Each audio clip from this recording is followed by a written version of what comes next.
Hello and welcome to the Exit Readiness Podcast. Today's topic is how important are retirement plans when selling your business? My name is Pat Ennis, and our guest today is Chris Schaefer of MV Financial in Bethesda, Maryland. Chris is a CFP and a CPA, and he's the head of the retirement plan practice for MV Financial. Chris, I'm going to jump right in. First question. There's been a lot of press recently about fiduciary and what that means. Can you tell us here today, are business owners fiduciaries of their company retirement plan? First off, Pat, thanks for having me. I'm glad to be part of the podcast, and I think this is a very, very important topic for business owners out there. So it's a great question to start off with, and the absolute answer is yes. Unlike your other employee benefits, whether it's group health insurance, group life, group disability, pay time off, the simple fact of establishing a retirement plan makes the business owner or plan sponsor a fiduciary, and therefore is personally liable for all plan compliance. Chris, take a moment to define fiduciary and describe exactly what it means for a business owner in this situation. Yeah, absolutely. A fiduciary at its core is basically saying that you need to put the best interest of the employees or the plan participants above everyone else, whether it's the service provider, the potential financial advisor you work with. All of those interests have to be set aside to make sure that the plan is running in the best interest of the participants. That can cover a variety of different areas, whether it's fees, which gets the most press and publicity right now. It could be the quality of the investments, the underlying plan design, and the services that are being provided by any of the service providers. As a fiduciary, again, it's the goal or the responsibility of the plan sponsor business owners to make sure that all those aspects are being done in the best interest of the employee. And under ERISA, which covers retirement plans, if not, the business owner is now personally liable for any of those plan noncompliance. Okay, so is it fair to say that most business owners probably are not aware that they're a fiduciary? Yeah, I would say in 90% of cases, the business owner does not know that they're a fiduciary. And in the few cases that they do know they're a fiduciary, they don't actually understand what that means and what the ramifications are. They think, I'm a fiduciary, I always take care of my employees, but when we add in that personally liable component, I think that's where it starts to awaken a lot of eyes to what that responsibility truly looks like. Yeah, okay. Well, can you, again, just review some of the risks that they have as a fiduciary and then how to minimize those risks?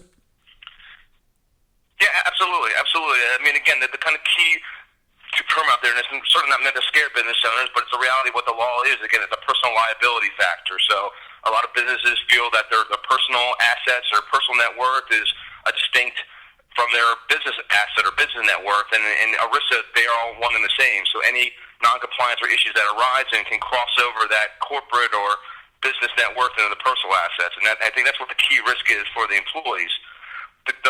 The good news is that there's ways to minimize that fiduciary liability.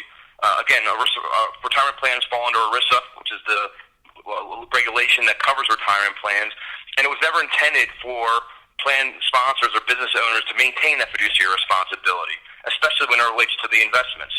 As an engineering firm or an IT firm or an architecture firm, their expertise is exactly what their business profession is. Again, it was never envisioned that they would also need to be the investment expert. And what ERISA has allowed, and in fact was mostly encouraged, is its plan sponsors to ultimately delegate that responsibility off to another third party who then would take the legal responsibility and liability. Okay, and so talk about those third parties or those other professionals that this fiduciary responsibility could be delegated to, Chris. Yeah, I mean, they're typically financial professionals. And again, under ERISA, there's two types of investment fiduciaries that exist. One is what's called a 321 or co-fiduciary. The second is a 338 fiduciary. And there's a very distinct difference between the two of those. As a 321 co-fiduciary, that financial professional's job is to perform all the normal investment selection and monitoring process. They'll provide those recommendations to the business owner, but ultimately the decision remains with the business owner. And because of that one, the responsibility still remains there. So you're basically hiring a third party to do all the investment work behind the scenes, but the plan sponsor, business owner, still ultimately remains responsible for those decision-making process and have to go through their own analysis to figure out whether those investments are correct for the plan or not. as a 338 or full fiduciary, you're actually passing on that fiduciary responsibility onto that third-party financial professional who now explicitly in writing will take the fiduciary responsibility and liability off of the plan sponsor and will have responsibility for performing all those investment-related activities. Again, choosing the investments, monitoring investments, hiring and firing the investments, or whatever it may be. In the end, there's no way to completely dissolve yourself of that fiduciary responsibility because, again, as business owner, you still have responsibility for the plan. But under a 338 environment, what you're ultimately doing or trying to do is basically make sure that the 338 is doing their job, whereas under the 321 environment, it's still the plan sponsor's responsibility to do all the investment analysts. So it's just different layers of investment fiduciary protection that's available out there. Okay, and so most of the new plans that you come in contact with, or new clients, if you will, do you find they're 321 versus 338? Actually, what we're finding is most plans have no fiduciary at all. They may have I wouldn't even say a financial advisor. They have a stockbroker or an insurance agent who is the advisor to the plan, who's not taking any fiduciary responsibility whatsoever. So that's still probably half, if not 60% of plans. The remaining ones that we find maybe have a 321, but again, they're 321 who's only a co-fiduciary, and again, that responsibility is still laying on the fiduciary or the business owner as fiduciary. And the conversation we're having with those business owners is, yes, you have this advisor you're working with or this broker or insurance agent, and you may think they're taking care of you from a fiduciary standpoint, but in fact they're not. And we get a lot of pushback. Well, no, they promised me they would, or they told me they would, or they assured me that they're taking care of me. And you have to pull out the contract or the arrangement in front of them and say, no, look here, it says there's no fiduciary protection for you. And I think that's a very big surprise to business owners and plan sponsors who have gotten hoodwinked, if you will, by Wall Street especially. Okay, so did you and MV Financial, do you always recommend a 338, or is there ever a place for a 321 co-fiduciary situation? Yeah, I mean, the 98% of our clients have asked us to take over that 338 role. Again, these are professional services firms or not-for-profits or government contractors who are very, very good at what they do, but at the end of the day, they're not investment experts. They don't want to be investment experts, and they are very happy to pass on that delegation and responsibility onto us. We do have a few instances where the client does want to, in fact, retain that control. Whether it's, again, we work with a couple financial services firms who have the experts on staff, but they're looking for someone to provide the investment recommendations. So in that instance, they don't mind working with a 321 because they have the internal expertise or capabilities to meet their responsibility. So both of them are appropriate, but I think for most business owners who aren't investment experts or don't have that internal expertise, it's better off to delegate that out to a 338. Okay, Chris, as you know, our practice, our business is we're helping business owners build what we call transferable value, or value someone else might want to buy eventually, value apart from the owner. We also help them plan their exits. And I'm wondering, in looking to sell, if the exit route chosen by a particular business owner was to sell to a third party, to sell their business eventually, and looking to sell their business, what are some of the issues that you've seen in regards to their retirement plan? That's a great question, Pat. What we typically find with business owners is that the vast majority of what they're doing is focused on the day-to-day activities of running the business, building the business, and ultimately trying to sell the business. The employee benefits overall, and especially the retirement plan, are not getting the attention and focus that they deserve. So a couple of issues that we've seen in the past is number one, any good buyer is going to come in and do a good full due diligence on the company, whether it's, again, the day-to-day operations, the quality of the accounting policies, properly tracking inventory or fixed assets, and ultimately they'll get down to the employee benefits. Well, if a potential buyer sees that the retirement plan is either having some non-compliance issues, is poorly run, or is ultimately being neglected, that starts to raise some questions about the integrity and quality of the rest of the company. So what we typically see from some buyers, and we've had several clients have gone through this one, or really prospects have gone through this one, is a buyer was on the table ready to go, and when they did that final review at the end of the employee benefits plan, it just started to raise some questions about the quality of the rest of the company. And in one or two instances, either the actual offer was decreased, or in one instance, the buyer walked away. So that's certainly one of the issues that we see. Second one is then from a liability standpoint. Of all the areas in the litigation world right now, 401k plans are getting sued more and more often, or the business owners are getting sued more and more often. And therefore, prospective buyers are less likely to take on what they think are liabilities. Any buyers looking at the net worth or the balance sheet of the company, and they're worried about the known liabilities, what they know is on the books. What buyers are getting more and more worried about are those unknown liabilities, stuff that they think they can't see out there. And again, we saw it a couple years ago with actually one of our clients who was buying a company. They bought the company, everything seemed to be running well, and then about a year later, they get notified of a lawsuit from a couple employees who were having issues with the plan under the previous owner. Well, in this case, they bought the company, the stock of the company, and they assumed those liabilities of the former company, including that retirement plan. Mm-hmm. Now, I know that some of that can be mitigated through a good purchase agreement, et cetera, and it depends whether it's an asset sale or a stock sale, of course. But ultimately, buyers are more and more worried about those unknown liabilities, and a retirement plan in this environment is one of those unknown liabilities that could exist out there. And any way a buyer can be assured that everything's taken care of and the chance that liability is lessened would certainly enhances the value of that business, and hopefully will ultimately increase the offer from that prospective buyer. Follow-up question to that, Chris. If a business owner learns they're in a 321 situation and they want to change to a 328, what's involved? Is it going to take weeks, months, years? Can you describe the process and how long it would take, what it would look like? Yeah, great question again, Pat.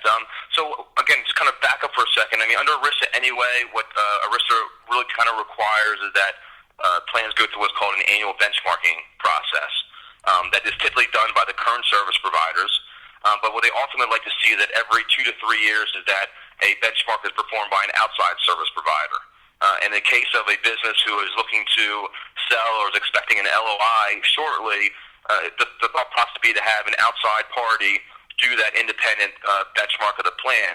Typically takes 2 to 3 weeks to put together, depending on how quickly the business owner can get the requested documents, which are fee disclosures, plan adoption agreement, summary plan description, documents like that go through a full analysis of the plan. And once any issues are arranged, it can be within 30 to 45 days at most to make any of the applicable changes, whether it's, again, moving from a 321 to a 338 or amending the document or fixing some of the operational compliance issues that are out there. So it certainly is a time-consuming or could take a little bit of time, but it's certainly not a very, very long process.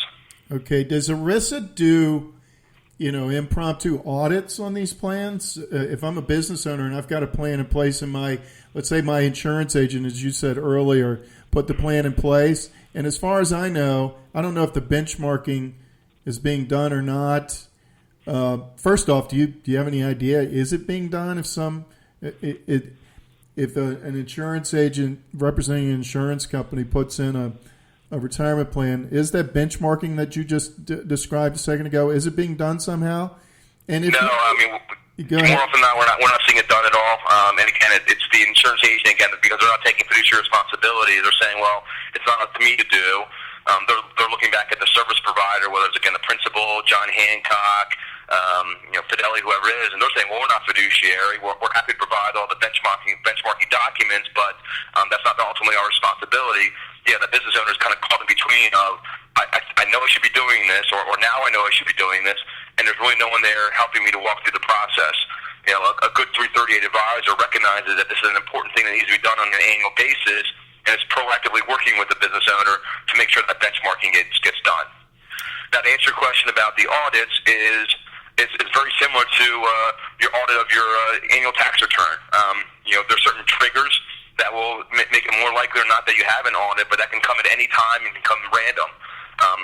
Of all the areas across the government, the IRS's enforcement division is the fastest growing area of employees, meaning they're adding more employees in that section alone than they are across the rest of the government. And that's because the IRS and the Department of Labor are looking to increase the number of audits or inspections of retirement plans. So we talk to business owners out there who are still in the impression, well, I'm a small business. My plan may only be $5 million or $10 million. Why are they going after me? Shouldn't they be going after billion-dollar firms? And in this day and age, it's not just the big firms that are getting looked at; it's firms across the board. And certainly, any kind of employee who logs a complaint is going to institute an immediate audit. So again, business owner may have 50, 100, 150 employees. It only takes one to log a call to the Department of Labor, and all of a sudden you got some guys knocking on your door. So it does happen, and it's happening more frequently than ever before. I think the smallest one I've seen is 15 employees. The fees in this plan were absolutely outrageous, and it took one employee who tried to talk to the acting HR person. He tried to talk to the business owner, was getting nowhere, and eventually placed a call in the Department of Labor, and then they had an inspection not too long after that one. So absolutely, it can happen at plans of all size, whether it's initiated by the government or it's initiated by employee. They are happening. Chris, in wrapping up, any final thoughts or recommendations? And please, too, let listeners know how they can contact you for help. Yeah, no, absolutely. Again, I think the thing that we see out there is unfortunately the attitude of it won't happen to me. And again, I think we're seeing more and more that it can happen to you, and it will happen to you. And it's important to take the necessary steps to protect yourself. Again, in most instances, this business, or hopefully the business, is the largest asset. And when you sell it and make it a liquidity event, that very well could be a life-changing event for you and your family. And then when we see retirement plans especially, but again, even employee benefits overall, are just not getting the attention and focus that they deserve from business owners, that's where you see the problems arise. Not to say that it's a priority every single day, but it's getting competent service providers, to help out.